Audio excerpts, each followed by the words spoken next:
ABA? ABA é uma ciência que tem demonstrado maior eficácia no tratamento do autismo. Dentro da nossa área, né, para os profissionais, os grandes pesquisadores, a ABA é tida como o padrão ouro de intervenção. E como funciona, né? Para que serve a ABA? O maior objetivo da ABA é fazer com que aquele paciente possa desenvolver habilidades sociais, habilidades cognitivas, habilidades comportamentais e habilidades acadêmicas. Habilidades essas que normalmente aquela criança, aquele paciente não possui. Um outro objetivo também da análise do comportamento é fazer com que aqueles comportamentos inadequados possam diminuir, né? Normalmente, aquela criança autista, ela apresenta alguns comportamentos inadequados, como comportamentos autolesivos, no qual muitas vezes a criança bate em outras pessoas, batem nelas mesmas. Também ocorrem muitas crises, né? Então, esses são os principais objetivos da intervenção. Vou falar um pouquinho de como a ABA surgiu, né? Ela é originada dos Estados Unidos, na década de 60, derivada do behaviorismo de Skinner. O surgimento do ABA ele foi permeado por influências de trabalhos acerca do comportamento humano e teve influência de grandes pesquisadores como Pavlov, Watson e Skinner. Então, recapitulando, né, quais são os maiores objetivos da análise do comportamento aplicado? Como eu falei anteriormente, aumentar os comportamentos relevantes e diminuir os déficits comportamentais.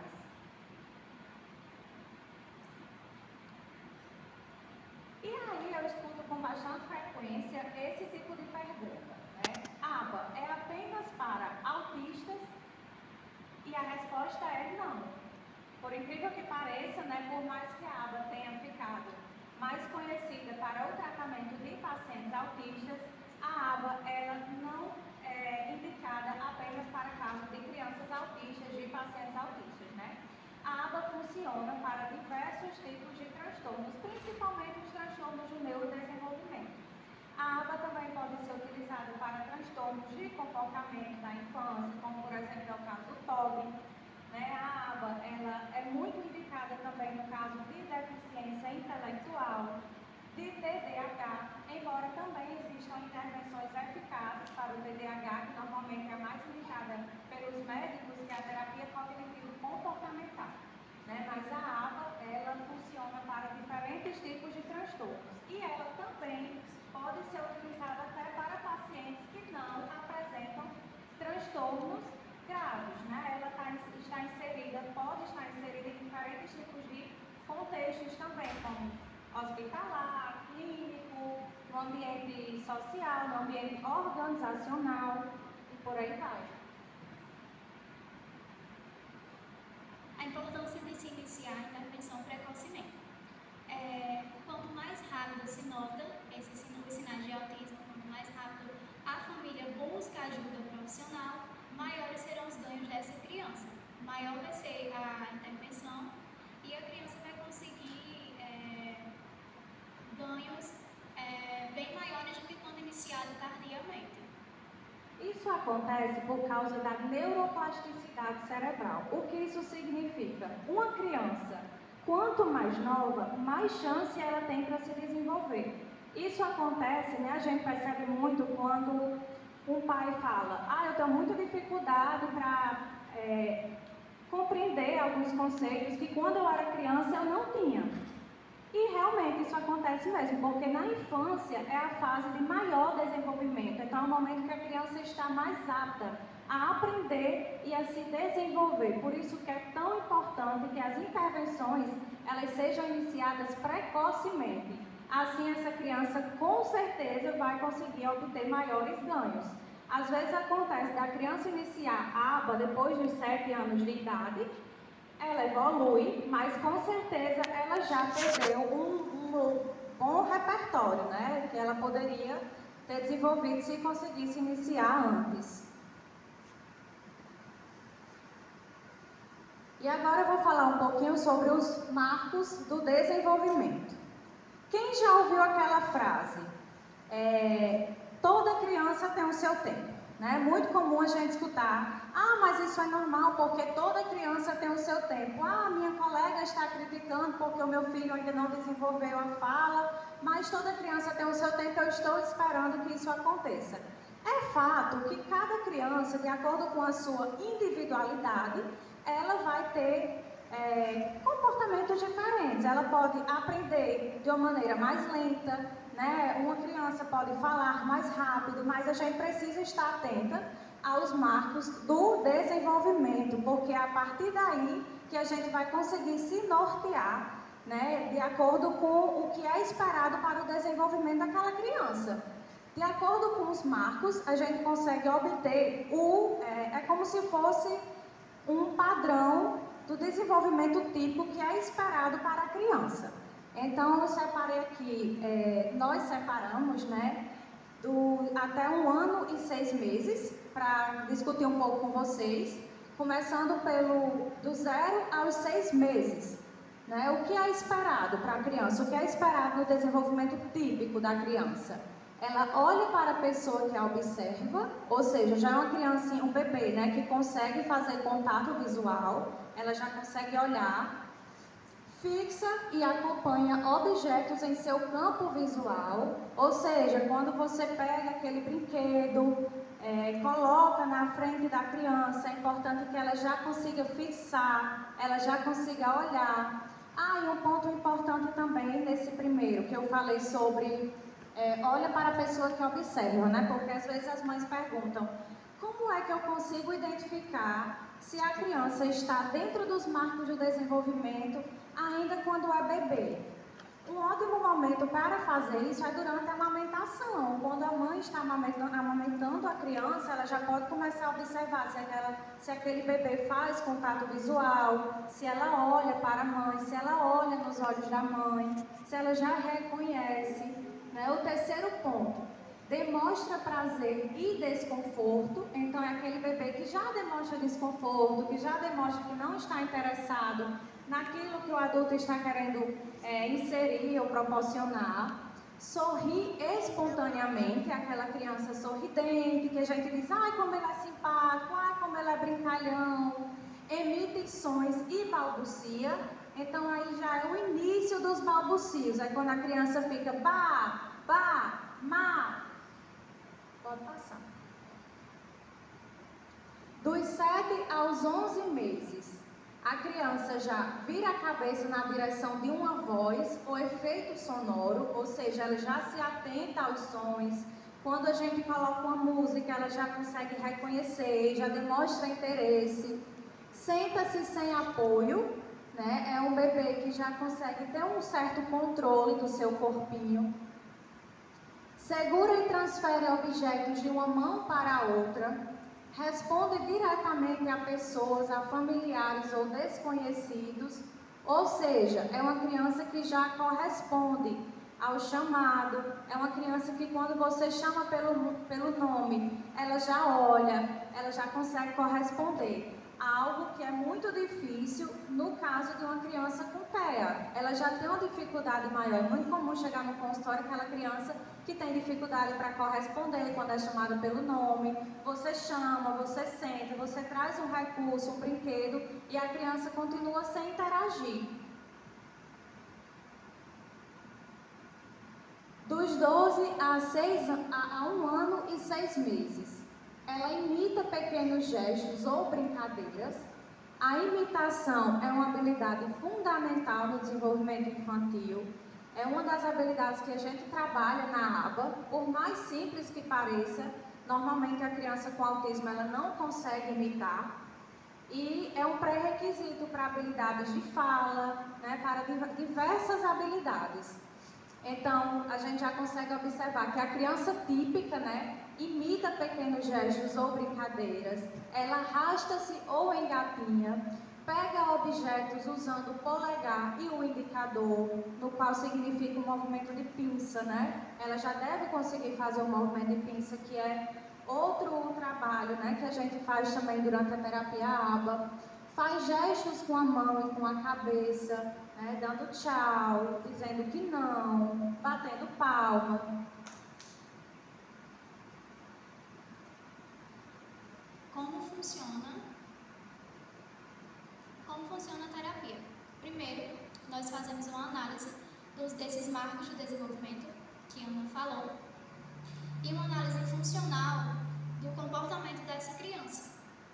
Após isso, nós precisamos entender o porquê que esses comportamentos eles estão acontecendo, quais são os contextos onde eles acontecem, se é em casa, se é na escola, até mesmo no ambiente clínico. Então a gente vai avaliar todos esses contextos e todos esses comportamentos da criança.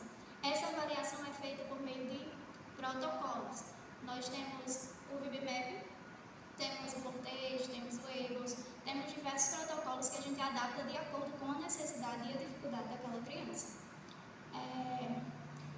A gente também avalia quais são as influências ambientais, o que está provocando esses comportamentos na criança e, o principal de todo, vamos traçar as estratégias para que consigamos trabalhar essas dificuldades nelas.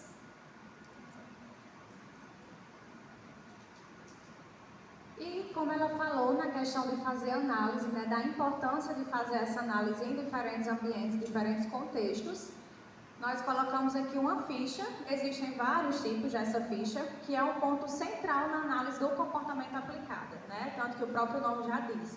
O principal objetivo na aba, na intervenção, é fazer análise funcional. A gente precisa fazer análise funcional do comportamento, principalmente no caso de comportamento problema. Por que aquele comportamento ocorre? Como é que vamos diminuir ou acabar com aquele tipo de comportamento? Então, inicia-se pela análise funcional. Essa ficha se chama ABC. E aqui a gente consegue colocar o antecedente, né, o que foi. O primeiro ponto é colocar qual foi o comportamento. Por exemplo, a criança está chutando, a criança está batendo, está jogando objetos, porque tem aquelas crianças com comportamentos mais desafiadores, né, principalmente pacientes que são nível 3 e tem muito esse hábito de pegar objetos e jogar. Então, é um comportamento problema. Vamos colocar aqui, comportamento, jogar objeto. Qual foi o antecedente? O que foi que aconteceu antes dessa criança jogar esse objeto? Né? Quais são os antecedentes? E depois, quais são as consequências? Quais são os comportamentos que aquelas pessoas que estão ali no contexto da criança, né, quais os comportamentos que eles estão tendo? Isso pode ser aplicado pelos pais em casa, a gente orienta, a gente entrega essa ficha para que eles possam ficar utilizando e ter um controle, né, desses comportamentos inadequados. Normalmente também é utilizado pela assistente terapêutica durante o processo de intervenção, porque a gente precisa ter um controle de fato do que é que está acontecendo, o que é que está provocando esse comportamento, porque muitas vezes essas consequências são reforçadoras. Então, é exatamente o que a gente faz depois que a criança tem esse comportamento. Isso serve para casos de crises, de birras, principalmente de birras, né? Então, o que a gente faz muitas vezes acaba reforçando para que aquele comportamento volte a ocorrer.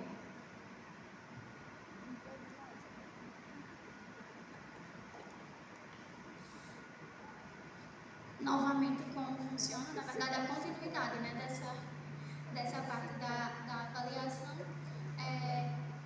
Um dos pontos importantes é estabelecer uma carga horária para aquela intervenção e os ambientes onde elas serão utilizadas, os ambientes de estimulação. Essa carga horária ela vai ser realizada somente em clínica, somente em escola, onde é que ela vai ser realizada, né? Vai ser domiciliar, porque existem várias formas de a gente utilizar a terapia ABA, seja em clínica, escola e casa também. Quais profissionais eles vão estar sendo envolvidos nesse processo? Geralmente é uma equipe multi, né? Quais são os objetivos e as metas que nós vamos utilizar para realizar esse tratamento, para realizar essa intervenção? Focar na generalização dessas habilidades e realizar uma coleta contínua. A gente faz a avaliação com protocolos no início, quando a criança chega no nosso consultório. Mas essa avaliação ela vai sendo feita continuamente, a cada 3 meses, a cada 6 meses, e é quando a gente retorna a criança para um neuro, para um psiquiatra, etc. Fazer com que a criança possa generalizar o comportamento é muito importante, porque muitas vezes ele consegue fazer na clínica, no consultório, mas ele não consegue generalizar para outros ambientes. Por isso que é tão importante a generalização. Ou seja, tem uma criança que no consultório ela faz as atividades, ela consegue cobrir, mas quando chega em casa ela não consegue, ela tem essa dificuldade. Então, o comportamento ele só é adquirido quando a criança consegue generalizar, quando ela consegue ter o mesmo comportamento em diferentes ambientes, não só no consultório. E aí a gente vai passar um período trabalhando com os mesmos programas de intervenção, que a gente elabora esses programas para intervir de acordo com cada dificuldade da criança, com cada habilidade que vai ser trabalhada, né? Então a gente precisa passar um período trabalhando com os mesmos programas, até que a gente perceba que a criança de fato já está conseguindo generalizar, para depois ficar só na parte de manutenção do comportamento. Aí sim é um comportamento adquirido. E é importante destacar também, Ana, que esses programas eles são individualizados. Cada criança vai ter um programa diferente de acordo com a sua dificuldade. Como é avaliado o progresso da criança? Então, como é feito? Como é que a gente consegue avaliar que aquela criança está evoluindo, que os programas, que os protocolos estão realmente funcionando para aquele paciente? Como Miriam já citou, existem diferentes tipos de protocolos de intervenção. Durante a anamnese, a gente já vai tendo uma noção de qual tipo de protocolo que a gente vai utilizar com aquele paciente. Eu sou fã do VIPMAP, normalmente é o protocolo que eu mais utilizo, mas a gente também pode inserir outros. Tem o EBOS, que também é muito bom, né? Tem o Social Save, que é um protocolo para avaliação de habilidades sociais. O VIPMAP, ele foca muito nas habilidades de comunicação. Então, no início, a gente realiza, né, essa avaliação. Essa avaliação ela é baseada nos marcos do desenvolvimento, novamente, né, do que é esperado para aquela idade, para aquela criança. E ele é dividido em 3 níveis. O nível 1, ele vai de 0 a 18 meses. O nível 2 vai dos 18 aos 30 meses. E o nível 3 vai dos 30 aos 48 meses. Ou seja, uma criança com até 4 anos, ela precisa preencher todos os 3 níveis. No caso dessa avaliação, foi de um paciente com mais de 4 anos e ele ainda está com algumas falhas, né? Porque, qual o motivo das duas cores? Essa primeira cor amarela foi feita na primeira avaliação. As reavaliações ocorrem em média de cada 3 a 6 meses. A gente passa todo esse período utilizando os mesmos programas, né? Para depois fazer a reavaliação e fazer a modificação dos programas de intervenção. Então, na primeira avaliação, eu utilizei a cor amarela e aí já foi o resultado da criança, era o que a criança preenchia. Nas habilidades de mando, de tato, de ouvinte, a habilidade de mando é a habilidade de fazer solicitações, pedidos. A habilidade de tato é a de identificar. A de ouvinte é a de conseguir ouvir, prestar atenção no que a gente solicita, né? E por aí vai. A de ecóico está relacionada com a habilidade de fala. Então a gente vai avaliando cada habilidade dessas, uma por uma, dura em média um mês e meio, para depois a gente montar os gráficos. Então esse foi o resultado da primeira avaliação. Acho que 5 meses depois eu fiz a reavaliação e foi esse resultado da cor laranja. Então a gente já percebe que a criança conseguiu evoluir, embora ainda esteja em atraso, né? Porque esse caso também é de uma criança que ela praticamente não tinha habilidades quando ela iniciou.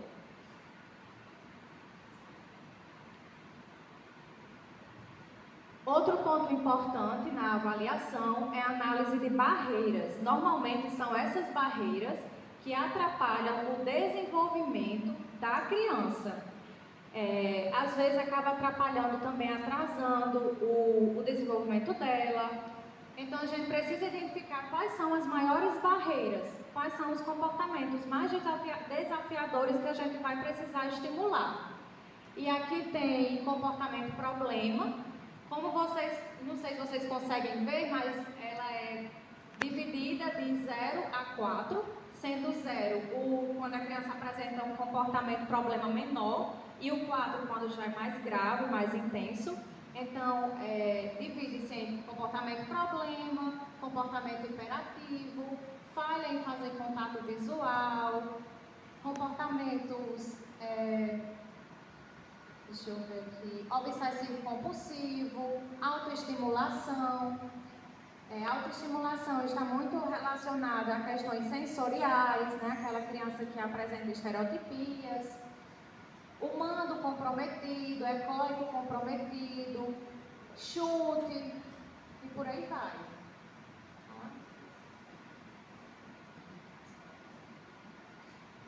E essa é uma lista de verificação que a gente também utiliza durante o processo de avaliação.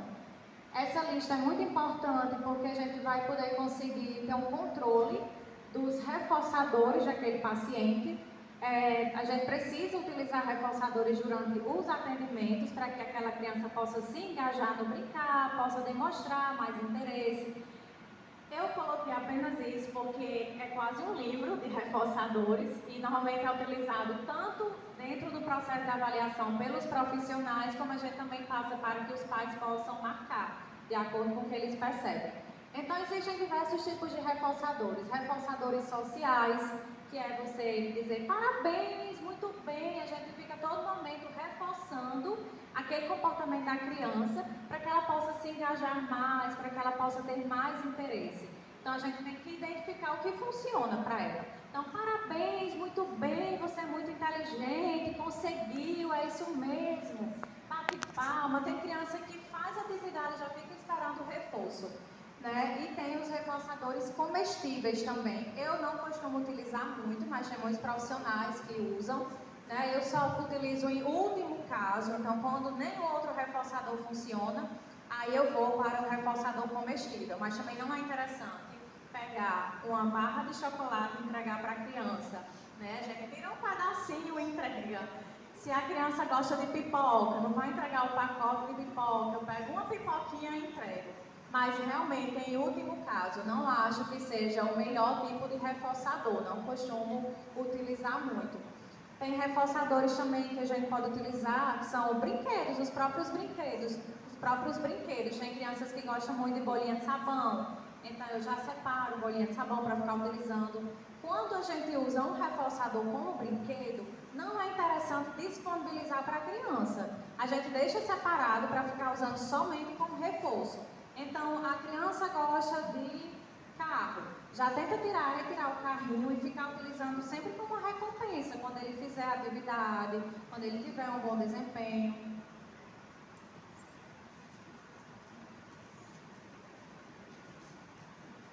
Como deve ser o tratamento, a gente já havia falado anteriormente, né? Com a equipe multidisciplinar, com a carga horária intensiva. Geralmente nós pegamos pacientes a partir de 10 horas semanais, né? Varia muito, de 10 a 20 horas por semana. É sempre importante estar fazendo reuniões com a equipe para que essa intervenção ela esteja alinhada. E o treinamento com os pais. É importante que esses pais eles passem por um treinamento dentro do consultório para que eles saibam lidar com esses comportamentos que a criança vem a ter em outros ambientes. A equipe multidisciplinar normalmente é composta pelo terapeuta, né, que trabalha com ABA. Muitas vezes tem indicação também para psicólogo que atue com terapia cognitivo-comportamental, que é realizar psicoterapia uma vez por semana ou 2 vezes por semana. O fonoaudiólogo, o terapeuta ocupacional. Em muitos casos também há necessidade de fazer com a psicopedagoga, psicomotricista, fisioterapeuta. Mas normalmente as indicações, né, elas vêm para terapia ABA, fonoaudiologia e terapia ocupacional. A carga horária, o indicado é que seja no mínimo 10 horas semanais de ABA. Tem profissionais que ainda colocam em laudo 2 horas semanais, 5 horas semanais, mas isso na verdade não é aba, não tem como trabalhar com aba com menos de 10 horas semanais. Então, muitos laudos, né, a maioria hoje que chegam são 20 horas semanais de aba, tem até 30 horas semanais de aba, que os pais muitas vezes ficam assustados. Meu Deus, meu filho vai passar 30 horas por semana na clínica fazendo aba, e não é assim que funciona, como Miriam já falou. Aba a gente consegue generalizar, então o interessante é que a intervenção seja feita em diferentes ambientes, seja clínica, domicílio, escola, no parquinho. Quem vai fazer essas horas é um assistente terapêutico, então ela vai estar sempre disponível para o paciente, implementando os programas que são elaborados previamente pelo analista do comportamento, né, e vai dar continuidade a esse trabalho. Assistente terapeuta, que é as meninas que dão esse suporte e que aplicam, de fato, a aba, né? Nós montamos os programas, fazemos as supervisões, avaliamos se elas aplicam. A assistente terapêutica, ela possui cursos de formação. Normalmente algum estudante, ou pode ser formado também. Na minha equipe eu tenho assistente terapêutica que é formada em psicologia, mas normalmente elas são estudantes ou de psicologia ou de pedagogia, psicopedagogas também aplicam bastante. E elas possuem cursos de formação em análise do comportamento, em desenvolvimento infantil, em autismo, e elas são supervisionadas semanalmente pelo analista do comportamento. É obrigatório que tenha essa supervisão para que elas possam implementar os programas de intervenção. Elas também passam por treinamento antes de iniciar. Isso. E essas intervenções, como a gente já falou, ela acontece não só no ambiente clínico, mas também no ambiente escolar e no ambiente domiciliar. Como a Ana falou, elas passam por supervisões, geralmente são supervisões semanais, depende muito da necessidade do paciente também, né, das dificuldades dele e das dificuldades das meninas.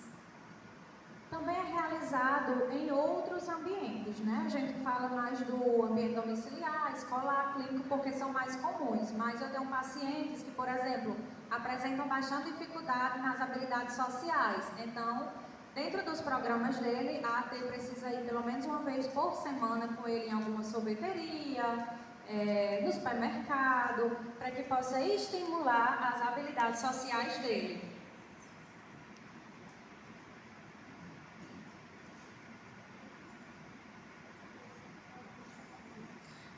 A importância da participação da família no processo terapêutico. A implementação de estratégias em casa garante a generalização de comportamentos em outros contextos e a busca por conhecimentos. É muito importante que a família ela esteja apta a receber primeiro, né, o diagnóstico e esteja aberta para participar desses treinamentos, que esteja aberta a não só participar do treinamento, mas a pôr eles em prática dentro de casa. É muito importante também que a família, desde o diagnóstico, passe a buscar conhecimento, buscar entender como funciona, o que é o transtorno, né? O que é o autismo, quais são os tipos de intervenção, o que é aba, por que meu filho vai fazer aba. Passem a buscar cursos, eu sempre indico cursos para as mães dos pacientes, porque elas podem ajudar também com essa intervenção. Como é um tratamento muitas vezes custoso, né, nem todo mundo tem como colocar um assistente terapêutico para ficar ali 20, 30 horas semanais com a criança. Então, muitas vezes os pais eles conseguem desenvolver esse papel, desde que eles sejam treinados. E é papel também do analista do comportamento realizar esse treino. Orientar, mostrar mesmo como é que deve ser feita a intervenção, o que é que eles podem utilizar, o que é que está sendo trabalhado em consultório. E aí os pais, eles podem procurar por cursos, tem cursos bem simples também de autores profissionais de referência, tem Maíra Gaiato, tem Luciano Lacerda, que eles sempre disponibilizam cursos, inclusive para pais. né? Tem vídeos também no YouTube, Maíra Gaiato disponibiliza de vídeos maravilhosos no YouTube, de fácil acesso, que dá também para aprender bastante.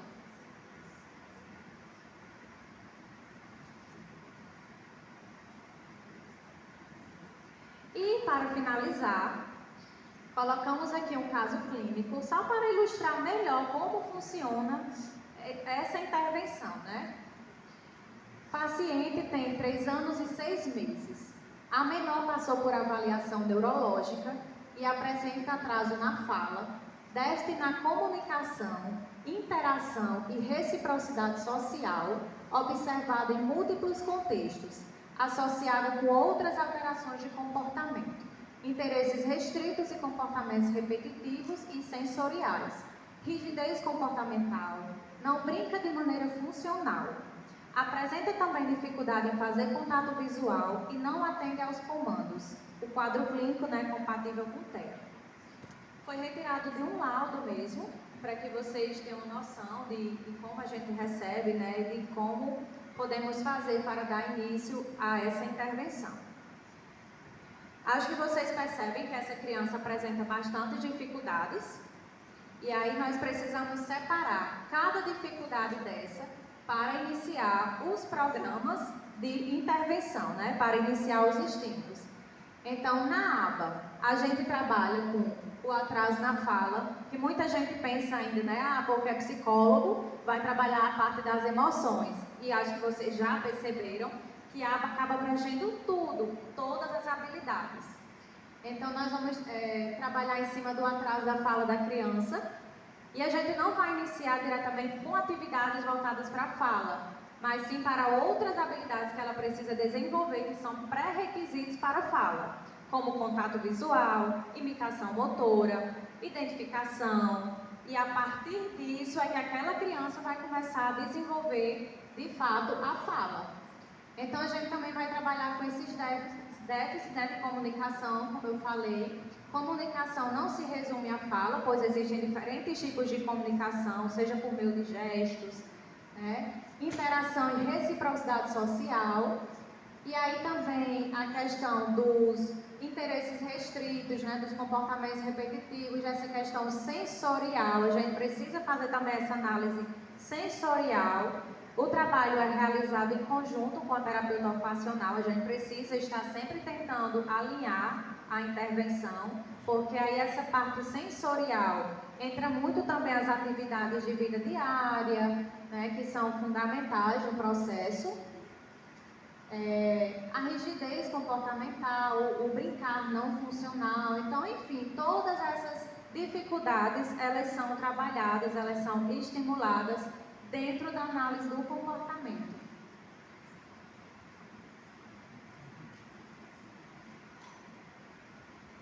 E é isso, né? Tem muita coisa.